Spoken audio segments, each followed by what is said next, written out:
Apabila warga yang berasal dari Yogyakarta iri dengan provinsi lain yang menyelenggarakan pilkada setiap 5 tahun sekali, saya justru mengagumi sistem keistimewaan Yogyakarta yang menyuguhkan stabilitas politik. Mengapa saya sebut stabil? Ya karena sudah pasti yang menjabat sebagai gubernur adalah sultan yang bertata. Sisi baiknya adalah perencanaan jangka panjang bisa dilaksanakan tanpa harus terkendala pergantian pimpinan per 5 tahunan. Coba tengok kebanyakan daerah yang menyelenggarakan pilkada 5 tahun sekali. Setiap menjelang pilkada, pertahanan atau biasanya mulai tidak konsentrasi dengan jabatannya karena harus memikirkan juga bagaimana cara untuk menang di periode berikutnya. Selain itu, tidak jarang ada calon yang merayu perhatian warga dengan amplop dan sembako. Belum juga kalau sudah melibatkan isu SARA dalam kampanye. Demokratis dengan menyelenggarakan pilkada, tapi demokrasinya nggak sehat. Saya tidak paham mengenai peraturan dan adat istiadat internal Kesultanan Yogyakarta. Apakah mengangkat Putri Sultan sebagai suksesor itu menyalahi aturan? Saya tidak mengerti. Namun kalau memang itu diizinkan, saya mendukung penuh keputusan tersebut apabila ditujukan untuk kesejahteraan Yogyakarta. Kembali ke tahun 2015 silam, Sultan Habis X mengeluarkan 2 sabda raja dalam waktu yang hampir bersamaan. Kedua sabda raja ini menuai pro dan kontra, baik di kalangan internal keraton maupun di kalangan masyarakat Yogyakarta. Pasalnya, dengan dikeluarkan sabda raja yang pertama pada tanggal 30 April 2015 menyiratkan bahwa sultan selanjutnya tidak harus laki-laki. Hal tersebut ditandai dengan digantinya gelar sultan dari awalnya Hamengkubuwono menjadi Hamengkubawono. Sedangkan sabda raja kedua yang dititahkan pada tanggal 5 Mei 2015 menetapkan gelar putri sulungnya dari awalnya GKR Pembayun menjadi Gusti Kanjeng Ratu atau GKR Mangkubumi. Penetapan gelar ini disinyalir oleh beberapa pihak untuk menyiapkan putri sulung sultan sebagai penerus. Bagi yang belum mengetahui versi lengkap kedua sabda raja yang dikeluarkan di tahun 2015 silam, saya sematkan juga di sini.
Sedangkan isi dawuh raja adalah sebagai berikut.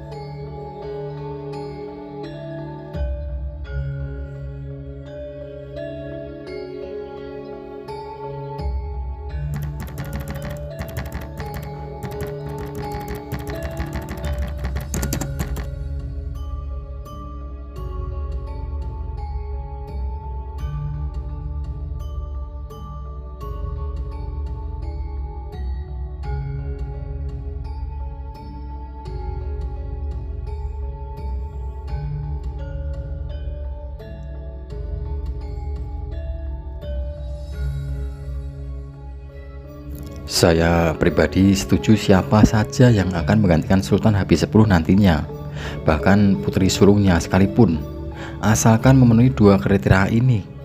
Yang pertama, tetap berpegang teguh pada prinsip keistimewaan Yogyakarta, dan yang kedua, tetap menjunjung tinggi kepentingan masyarakat luas.